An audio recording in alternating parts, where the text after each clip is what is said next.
Hey everyone, and welcome back for another deep dive. Today, we're going to be looking at loops in programming. So imagine trying to get a computer to do the same thing over and over again, like hundreds or even thousands of times. It'd be like a ton of work to write all that code out each time, right? Yeah, it would be a total nightmare. Not only would it take forever, but the code would be super long and hard to work with. And that's where loops come in. So loops are kind of like shortcuts then. Exactly. Loops are like one of the most basic parts of programming. They let us write code that's efficient and elegant for tasks that need to be repeated. Basically, a loop tells the computer to repeat a block of code until it hits a certain condition. So instead of writing the same instructions 100 times, you can just write them once inside a loop and tell the computer to repeat it 100 times. Exactly. And the cool thing is that loops can do way more than just repeat stuff. They can go through lists of data, process information, and even control how your whole program runs. Whoa, that sounds super powerful. I'm starting to see why loops are so important. But I'm guessing there are different kinds of loops for different situations, right? Yeah, you're right. There are a bunch of different loops that you find in different programming languages, but the most common ones are for loops, while loops, and do-while loops. Each type is kind of good at different things and works best in certain situations. Okay, so let's break those down one by one. I can already see how this could get a little confusing. Where should we start? Okay, let's start with for loops. They're the ones you use when you know exactly how many times you want the code to run. It's like setting a timer. So it runs a set number of times. That makes sense. How would you use that in real code? Let's say you're making a program that has to go through a list of 100 customer records.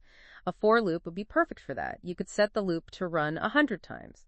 And each time it runs, the loop would grab the next customer record, then process it, and then move on to the next one. Oh, so it's not just about repeating the exact same thing, but doing something in a sequence a certain number of times. Yeah, you got it. And the way a for loop is set up helps with that.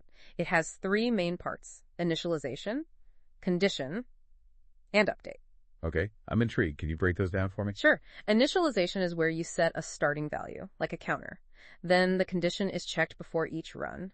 And if it's true, the loop runs. Finally, the update changes the counter. Usually by adding 1 to it, the loop stops when the condition isn't true anymore. So it's like saying start at 1, keep going as long as you're less than 100, and add 1 each time. That's pretty cool. Yeah, it is. And this simple structure makes for loops really flexible.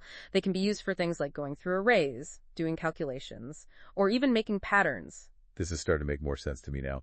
But what about times when you don't know how many times you need the loop to run? That's where while loops are useful. They're condition-based, which means they'll keep running as long as a certain condition is true.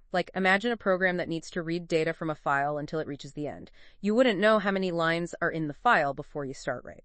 Right. So you'd need a way to make the loop keep going until it hits a certain point? Exactly. A while loop would keep running, processing each line of data until it gets to something that shows the end of the file. Okay, so it's like saying, keep doing this until you see this. So what about that last type of loop, the do-while loop? How's that one different? Do-while loops are a lot like while loops, but there's one key difference. In a do-while loop, the code inside the loop runs at least once, even if the condition is false, right from the start. Wait, so it runs before checking the condition. Why would you want to do that? Think of it like trying a new food. You try it once, you see if you like it, and then you keep eating it only if you like the taste. It's useful when you need something to happen at least once, no matter what the starting conditions are. Okay, I think I'm getting how these different loops can be helpful in different situations. It's all about knowing when to use which one. But I feel like we've only just scratched the surface here. Programming languages can be really different from each other. Do loops work differently depending on the language? That's a great question, and it's something we'll dig into next. The idea of loops is the same in all programming languages, but the way you write them, the syntax can be different. You're right, the syntax can be pretty different. For example, let's look at a simple for loop in Java. You might see something like this. Java for I equals 0, I plus plus system.out.println iteration plus I, system.out.println iteration. Okay, see the basic structure we were talking about. Starting at 0, going as long as I is less than 10, and adding 1 each time. What would that same loop look like in, say, Python? In Python, the same loop would look like this. Python, for I in range, dot printf iteration. That's definitely shorter. It looks like Python uses that range function to handle the counting automatically. Yeah, exactly. Python is known for being easy to read and simple. But even though the syntax is different, both loops do the same thing. They print the numbers from 0 to 9. So it's more important to understand the logic behind a loop than to remember the exact syntax for each language. Right? You got it. Once you understand the main ideas of loops, like the initialization, condition, and update, you can figure out the syntax of any programming language. That makes me feel better. I was starting to feel overwhelmed thinking about learning all those different ways to write the same thing. But let's go back to choosing the right loop for the job. We've got all these different types of loops, and they all have their strengths. How do we know which one to use in a specific situation? That's a great question. Let's say you're building a game, and you want to keep asking the player for input until they type quit. What kind of loop would you use for that? Well, we don't know how many times the player will enter a command before typing quit. So a for loop wouldn't be the best choice. It seems like we need a loop that keeps going based on a condition. So a while loop. Exactly. A while loop is perfect for that. You could set the condition to be keep running as long as the player's input isn't quit. The loop keeps asking the player for input, reading it, and processing it until they type quit. Then the condition becomes false, and the loop stops. Okay, I see how the loop you choose really depends on what you're trying to do with your code. I have a confession to make. I've done a little bit of coding myself, and there's one thing that always tripped me up: infinite loops. My code would get stuck in this endless cycle. It was so frustrating. Oh yeah, the dreaded infinite loop. Every programmer runs into that at some point. It's usually caused by a condition in the loop that never becomes false. So the code just keeps going around and around, and your program basically freezes. It's like being stuck on a coding merry-go-round. So how can we avoid falling into that trap? The key is to really check your loop conditions, especially with while and do-while loops. Make sure there's something in the loop that will eventually make the condition false. So you need to build in an off switch. Yeah, that's a good way to think about it. For example, if you're using a loop to read data from a file, you need to make sure the loop will eventually reach the end of the file and stop. Otherwise, it'll just keep reading forever and get stuck in an infinite loop. This makes me think back to our game example. How could we make sure the while loop that's asking for player input doesn't become infinite? Well, the condition we set, keep running as long as the player's input isn't quit, actually prevents an infinite loop. The loop will only keep running if the player enters something other than quit. As soon as they type quit, the condition becomes false, and the loop ends nicely. Right. I'm starting to see how important that condition is. It's like a safety net to make sure the loop doesn't go on forever. So we've covered the basics of for loops, while loops, and do-while loops. We even talked about infinite loops and how to avoid them. But is there anything else we should know about loops? Anything that can take our understanding to the next level? Definitely. We've talked about the basic loops, but there are a lot more advanced concepts out there. One of the most important is the idea of nested loops. Have you ever used a spreadsheet? Yeah, of course. Rows and columns of data. Exactly.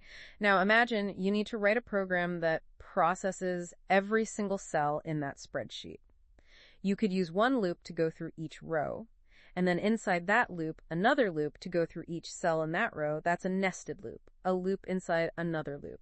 Okay, so the outer loop handles the rows, and the inner loop handles the cells within each row.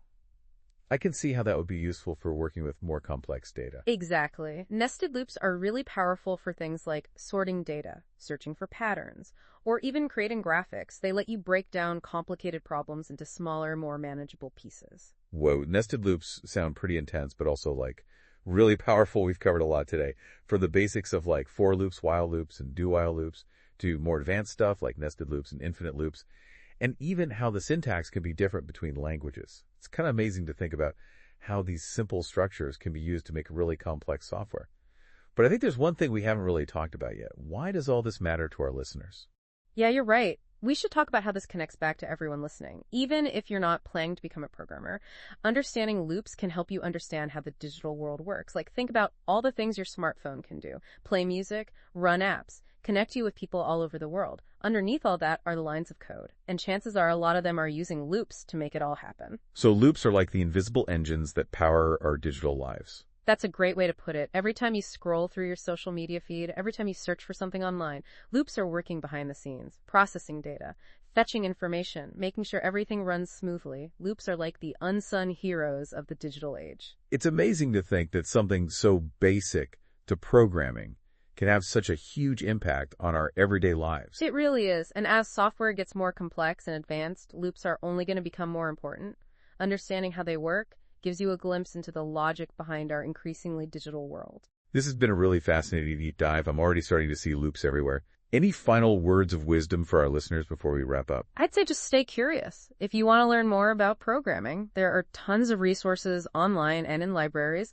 Even just a basic understanding of programming concepts like loops can open up a whole new world of possibilities. Well said. And remember, even if you don't want to be a programmer, understanding the basic building blocks of software can help you be a more informed and empowered digital citizen. Exactly. Until next time, keep exploring, keep learning, and keep those loops looping. See you on our next deep dive. See you in the next deep dive.